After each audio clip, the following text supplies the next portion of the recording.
Shin Chin Shin. Chin. Late night Tentacle Quill Late night special. Tentacle Quill special. Loads of people are in clearing. Mm-hmm. Loads of people are applying to uni. Loads of people are about to go to uni. Indeed. So we thought we'd fast speed round some questions Yes, about creative indeed. writing Yes. and how to acquire the skills. Should you go to uni to study creative writing?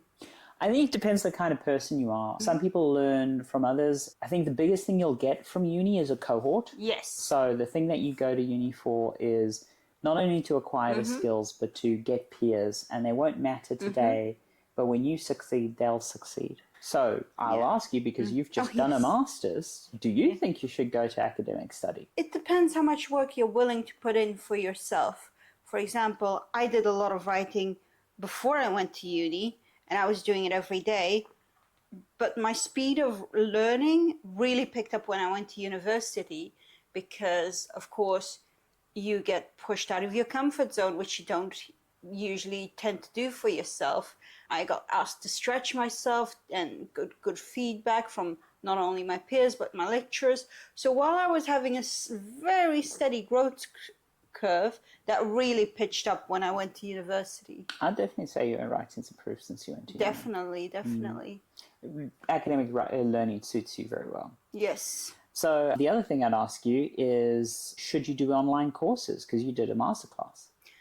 I did a narrative writing course with Dr. Greg Buchanan. He is absolutely amazing. You will find a video about him somewhere on this channel. And I found it very useful, because every week we basically got to present our work, and you had a group to talk to online.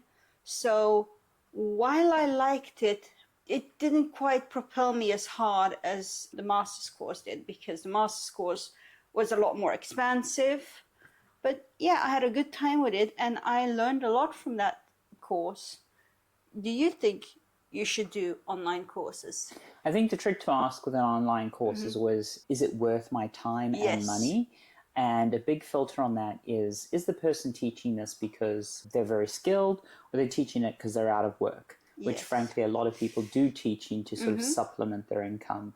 And there's that caveat. Again, I think it comes down to cohort. If you're part of something that's run by a prestigious, venue, then I think that adds a lot of credence. Likewise, if it's someone who is going to attract a high caliber to their classroom, you'll get more out of it. I think so.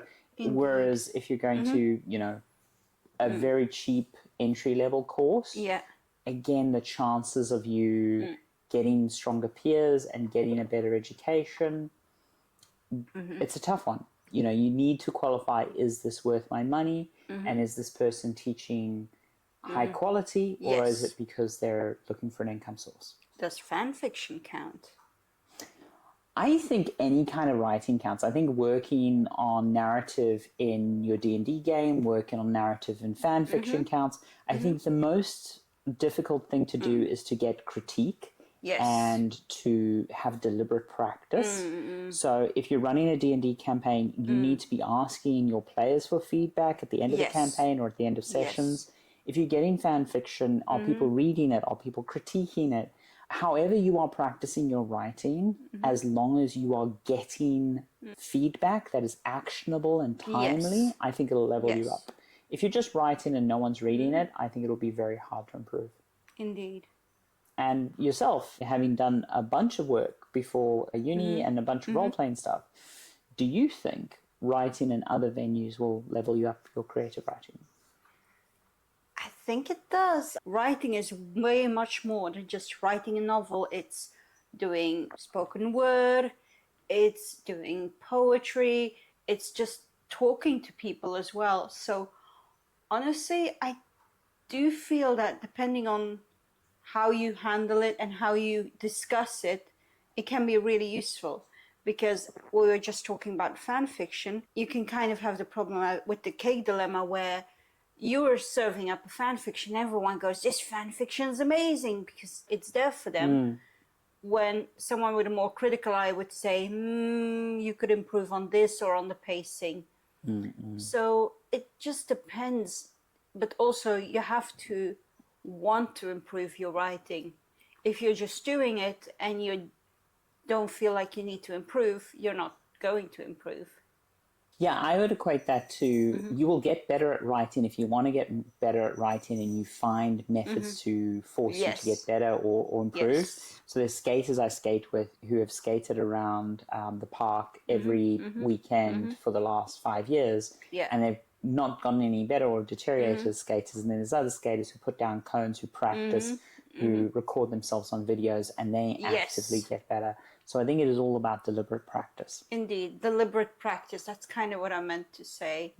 Because honestly, you need to be aware of what you're doing and then try and find ways to stretch yourself. Like with my daily writing, I would do something like, I want to write 5 paragraphs that are exactly 100 words. Or I want to write without using the letter B. I don't know. Those kinds of things are what get you to stretch your writing legs. Yeah, no, assigning yourself specific tasks is a very good skill to stretch yourself, especially because sometimes finding informed critique is very hard with writing. Yes, indeed. So exercises like not using the letter E or something like that, it becomes a challenge in which you have to move out of your comfort zone. I agree, those are good. Like if you have a daily writing practice and you're enforcing those kind of limitations on yourself. And there's also books and journals and stuff which will give you those prompts. I think it's an interesting metric. Indeed. But again, like with anything, if you are practicing the same methodology over and over, the diminishing returns. Of course, that's basically it. And so, do you think you can learn creative writing from YouTube? I think it's possible to learn anything from anywhere if you're really putting the time and the practice in. But it's hard, and you can learn about language, and I've learned about English plenty on YouTube. And you can watch people like us discuss writing. I think ultimately YouTube is actually one of the best resources to learn from personally, because unlike a university lecture, there are filler lectures. There are lectures that are not quite as good, whereas on YouTube you can get lectures from the best of the best, and you can also get the best version of that lecture. Of course. And it can be edited down and you have the additional context of the comments. So I actually think from a lecture structure, YouTube is one of the best platforms in the world to learn from in regards to acquiring knowledge. Obviously, it doesn't contribute to your practice unless you yourself are putting out YouTube content or TikTok content or whatever, and you are editing or writing scripts or doing that kind of nature of work. But I think as a knowledge acquisition format, YouTube trumps most formal education in the pure delivery of information. This is true. It's also become such a wide platform where you can find pretty much anything you want to find. So, you can probably learn it on YouTube. Yeah, I think it's, I mean, I don't want to just limit it to YouTube, but I think there is a nature of the internet that, previously education was so much more limited. Yes. And I think genuinely you can go at this. And the question I'll ask you again from the start, right? Okay. Now, bearing in mind, you went, your undergrad degree, you got in a country that doesn't saddle you with a ton of debt. Yay. But for all the people considering university and in clearing and stuff at the moment, is a creative writing education worth the debt, or should you take that time and money to get those skills otherwise? It kind of depends what works for you. If, like me, you really thrive in an academic environment, then it's worth it, because it's not just the lectures, it's the little evening things that you get invited to. You get opportunities just talking to your cohort and your professors, just having a random chat. For example, I remember having a random chat about anime during the first lecture of the year. And also, you have to really take that stuff by the horns. Like, we organized little extra workshops where we would get together with the cohort to do some writing. Me and Lily, who you've also seen on this channel, organized a lecture on genre fiction. Yeah, it's kind of what you put into it is what you get out of it. And that's the way with everything. Again, my answer is going to be similar to the answer I gave for master classes. If you're able to get into Cambridge and Oxford, like a Russell Group University like you did, Queen Mary's, I think it's worth it. Yeah. If you're at a lower tier educational institution where the fees are basically the same, I would definitely question whether you can afford that. Yes. And whether or not those fees, which are I think like $9,000 a year now, in that range, whether or not you can reallocate that money to joining like BAFTA Connect, or you can join like writers groups, and whether or not you can sort of find your cohort in other ways. Yes, exactly. And I think there are people like myself who don't thrive in academic education who would do better outside the system. Yes. But again, if you can get into a top tier prestigious course, I think it is definitely worth it, because, you know, the other people who can get into that are worth spending time with. Indeed, yes.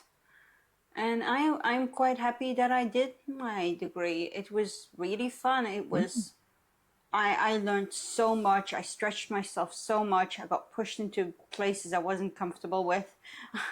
And I mean, like, you know, just because, you know, there's loads of jokes online about study English, become a barista, I think it's bullshit, because I think if you put your all into the thing, it's applicable skills. You may not work directly in the field you expected. One of the best game designers I know studied rocket science. You know, follow the passion. Yes, follow the passion. As long as you are holding yourself to a standard, I think it'll work out. Yeah, I very much agree with that. So, as you can tell, we've changed up the format. Expect more change of format on the channel. Yes, indeed. Let us know if you're going to uni, or if you've been to uni. Was it worth for you? Are you considering a writer's degree? Let us know. And chat below. Yeah. Like and subscribe. Oh God, I'm one of those. I'm just going to have my rum.